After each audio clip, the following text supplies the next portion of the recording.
I'm Dana, and I'm sincerely sorry for both how I look and how my room looks. I'm moving in literally 2 days. For any returning viewers that care about that, I will tell you a little bit about it at the end. But for now, I want to get straight into the video and talk about some more of the things that I did as an autistic kid that I really think should have given it away that I was autistic.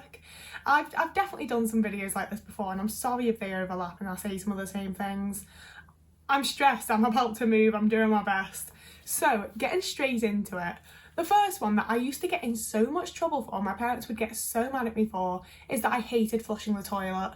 And they'd ask me why, and I'd be like, the sound of it, like the goddamn sound of the toilet flushing is the worst thing I've ever heard in my life. And obviously they'd be like, it's not that bad, it's a toilet flushing, everyone does it every single day, just flush the damn toilet. So I was so tired of being told off for not flushing the toilet, and obviously I understand that it is pretty damn gross. And I really need to point out that I was also under the age of 7 during this. But up until I was probably in my teen years, I'd say I was probably 13 or 14 when I finally stopped doing it.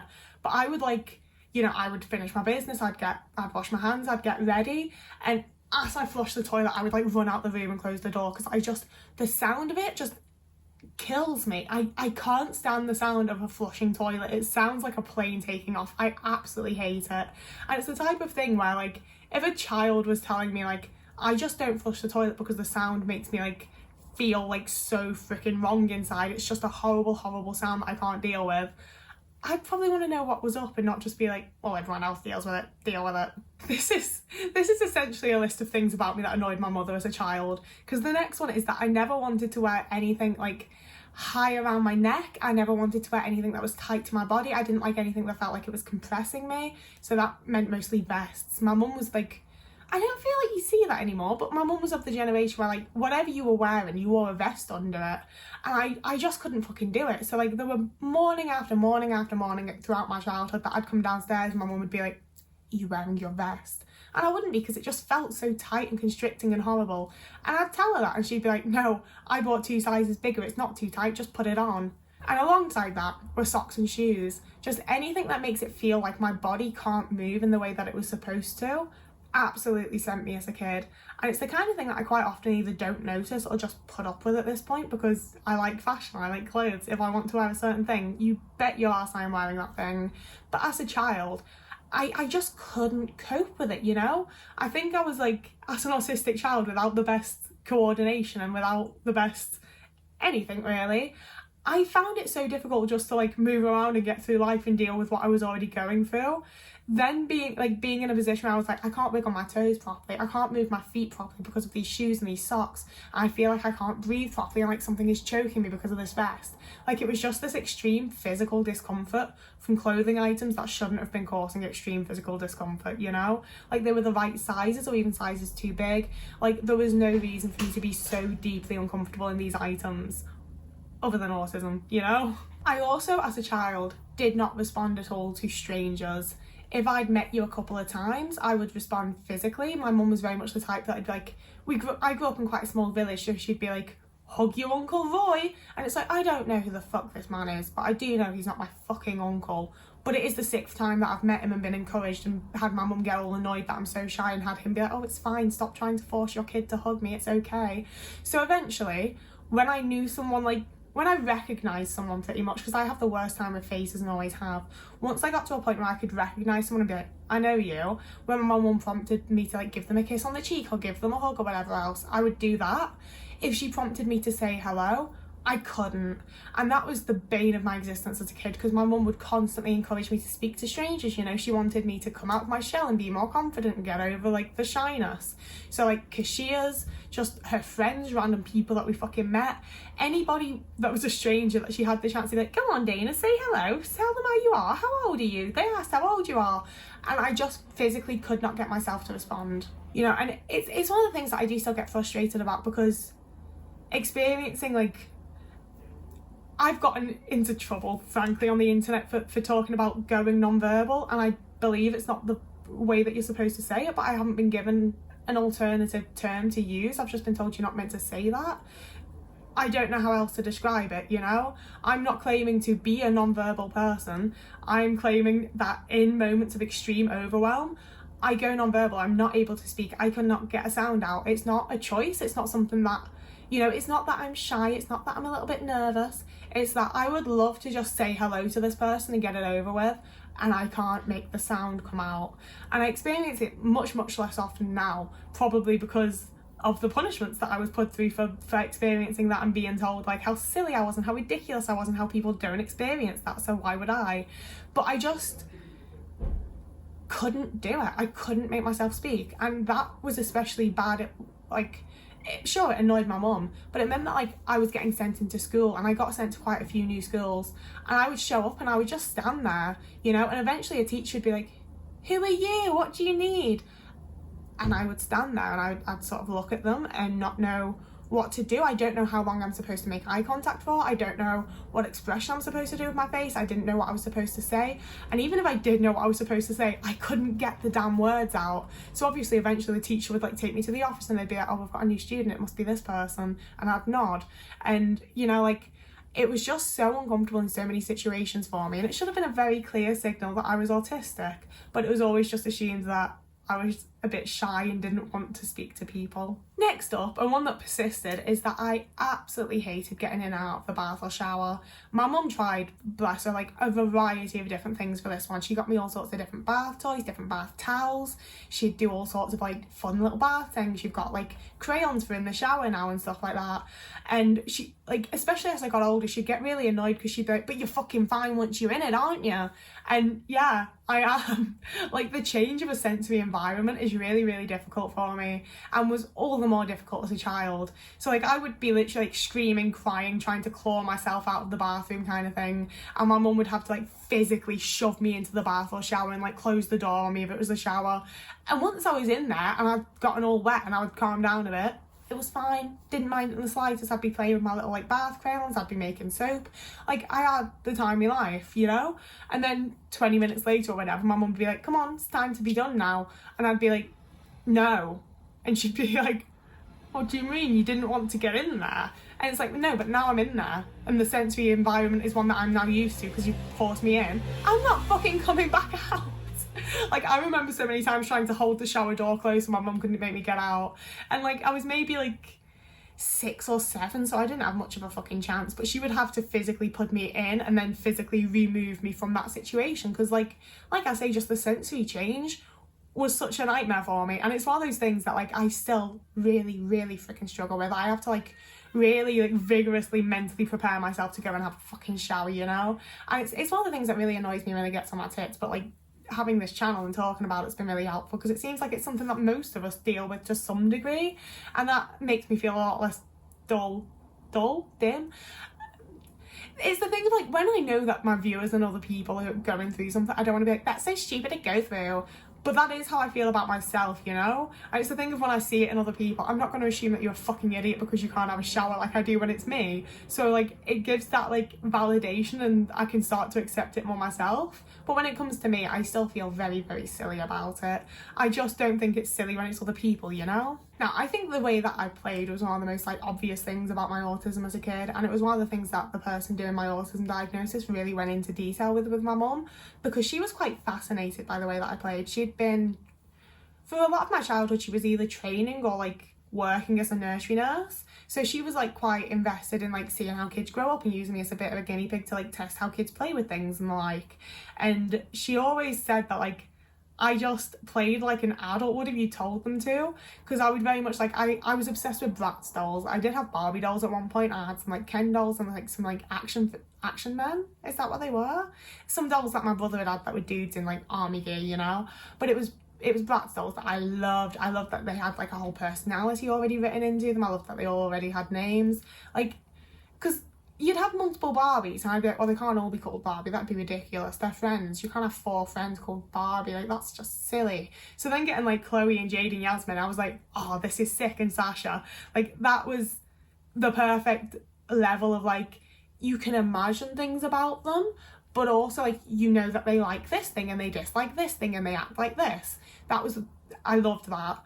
And then once I had them, like I had a hair salon like playhouse thing that we'd gotten from the charity shop, and I loved that because I'd be like, okay, so you're gonna be the hairdresser and you're gonna be the barber and you're gonna be the person that washes the hair and you two are gonna be the people that are going in, so we're going to sit you there and they're going to wash your hair, and I would set everything up as though they were having a lovely spa day. And that was how I played. I never understood like when you see kids films and stuff and they're like making the dolls talk to each other and having a big long conversation, I would do that to a point because like I'd gotten like, they weren't Ken and Barbie, but they were meant to be. They were like the cheap versions of Ken and Barbie in their little wedding outfits.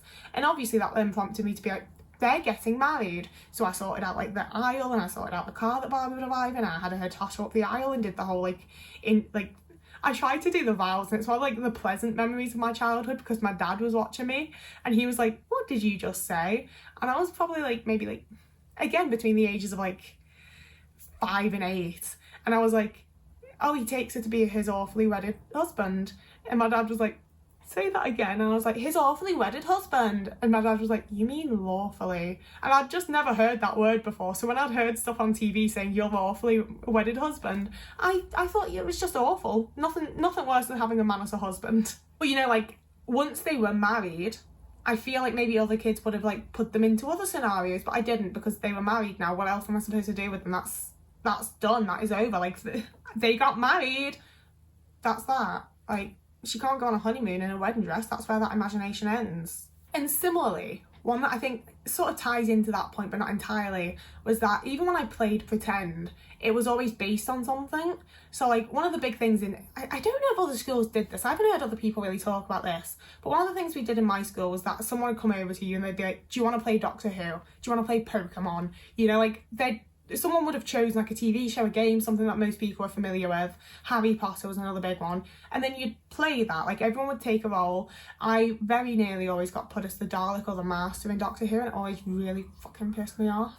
I quite often got a Hermione for Harry Potter though, because I had like, I've got these teeth and like the big hair. So yeah, rather than like actually make up a pretend game or play house or whatever all the kids do, me and my little group of like definitely fucking neurodivergent friends in primary school, we would choose a TV show or a movie and we'd choose our characters, and we'd see with Pokemon we didn't choose an episode obviously because like I know Pokemon was a show but we mostly knew it as a game, so we'd choose one person that got to be Ash and then everyone else would be Pokemon, and the person that was Ash would have to go and find you and throw the Pokeball at you, and then you'd have like, sometimes we'd play Tig or like various other like mini games to choose if the Pokemon was caught or not. But when it was Doctor Who and Harry Potter, we would like choose a movie, we'd choose an episode, and that was what we did. We just reenacted what we'd seen like that fucking Saturday.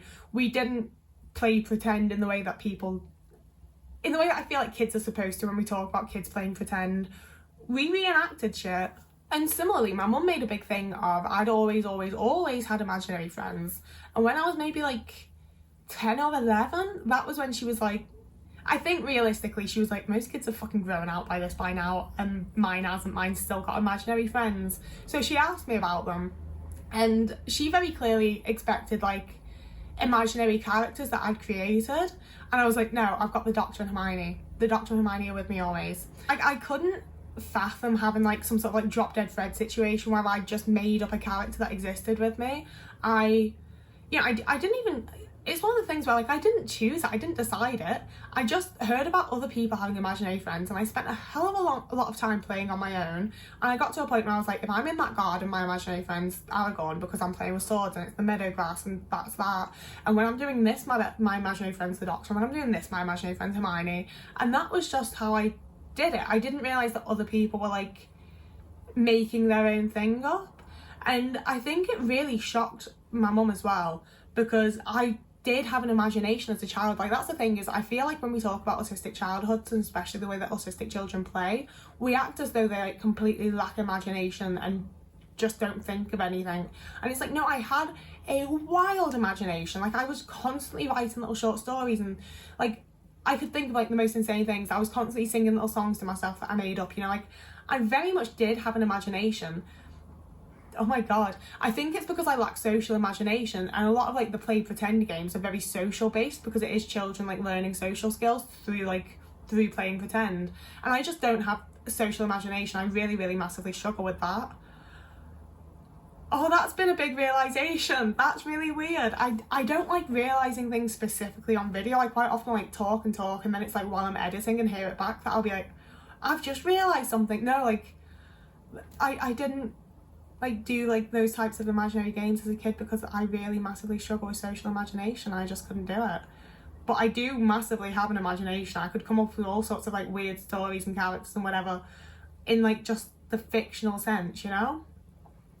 Like, I'd have never come up with someone to like be my imaginary friend because I'd be like, oh, what do they look like? What do they act like? Bloody, bloody, blah. But if I sat down at the computer, I often sat down at the family computer. I nearly always named my characters either Charlotte or Elizabeth. They were the names that I was just obsessed with. And, you know, like, I think I had a lot of imagination for the plots, but I think that the main characters do tend to just be me. It's just little old me with a different name in a different situation. It's how I'd react, it's what I'd do.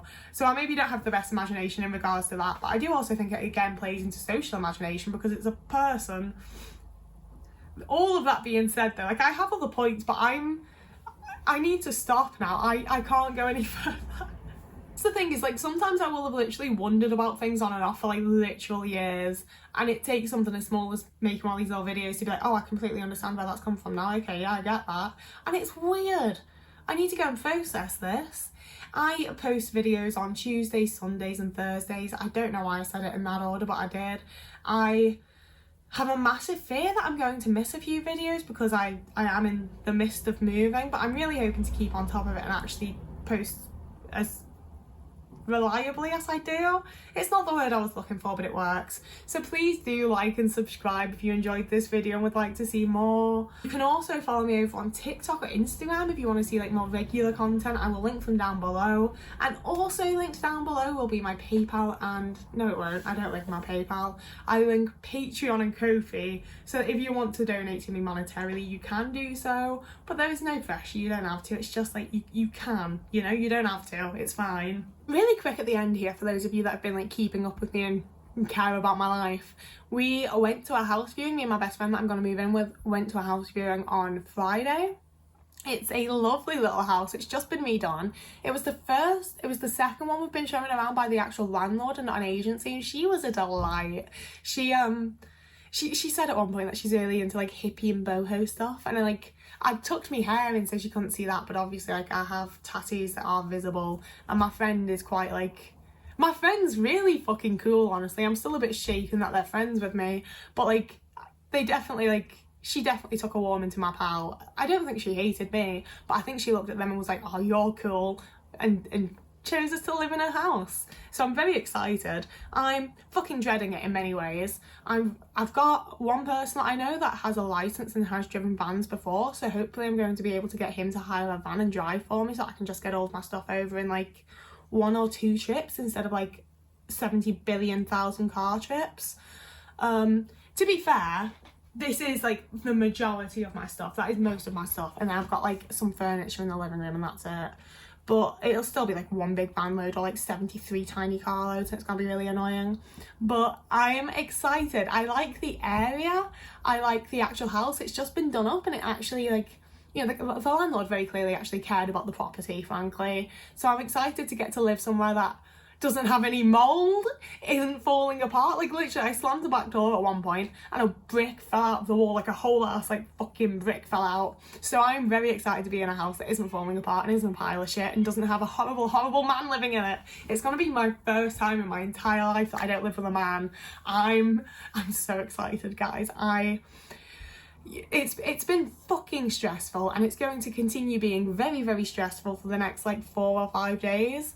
But we have found a place. The deposit and first month's rent is paid. Like, that is our place that we are definitely moving into. I'm not going to be homeless. I couldn't be fucking happier, honestly. So big thank you for everyone that like said that you wish that I'd find a place soon, that sent me any sort of good luck, that like shared any stories that you've been through. Also, if you're still watching, if you wanted to comment anything that you have about like the actual topic of this video, I'd really appreciate it. But it's like some of the, I don't want to be like, your guys' comments kept me going, but like it's, you know, I don't have an awful lot of friends, and the ones that I have are fantastic and supportive and brilliant, But it's really nice to have like that little extra support system of like a whole bunch of people being like, you can do it, and then I look at it and I'm like, oh, maybe I fucking can. So thank you very, very much if you've commented, if you watch, like, just, I really love having this little community, and I feel very, very blessed and lucky and shit. Like, you know, I know how all this sounds because I've watched YouTube for so long myself, but like, I'm about to hit 10,000 subscribers, and like, you know, 4 years ago, I had exactly 52 subscribers, and I was very, very fucking proud of every single one of them. And now we're, like, I keep saying we, but, like, I'm about to have 10,000 subscribers on YouTube. Like, that is a literal childhood dream come true. It is crazy. So if you're one of them, thank you very fucking much. If you're about to become one of them, please do, and thank you too. It's just a bit wild and crazy, and I'm very excited. And oh, I think like another realisation right at the end of this video here is that like now that all of the actual stressful stuff for the house is mostly out of the way, you know, like I've still got to move, but like knowing that I had to move when I didn't have a place to move to was a hell of a lot more stressful than this is. And I think maybe things are all starting to look up for me a little bit, and I'm actually gonna like not only be okay, but have a decent time. I think things are going to be good, guys. I think I'm going to be able to rest up and get over this burnout and engage in lots of creative projects. And I'm really excited to live with the person that I'm going to be living with, because they're just one of the best fucking people I've ever met, you know? Like, I'm in a really lucky position right now where all of my friends are people where I'm like, I'm so fucking blessed to have met you because you're so fucking cool and brilliant and smart, and like, oh, like every single one of my friends inspires me to like be more myself and to be like the best version of me, you know? It's just, I really think things are going well and things are going to be nice, and I'm really glad that like a whole bunch of you have been along for the ride and that I get to share it with people, and that some of you are like sharing my joy and share my stresses and share my sadnesses and everything. It just, I never thought I'd be in this sort of position in many fucking ways, you know? I never thought I was going to do it. I'm so glad that I got a house, because otherwise I was going to be homeless. I didn't think that was going to be my position either, but you know, life goes and life happens. And I think we're about to go into a good part of it. I think it's going to be an upside. So whoever you are, wherever you are, I hope you have a lovely morning, evening, day, afternoon, week, month, year. And I will see you again in a couple of days, hopefully.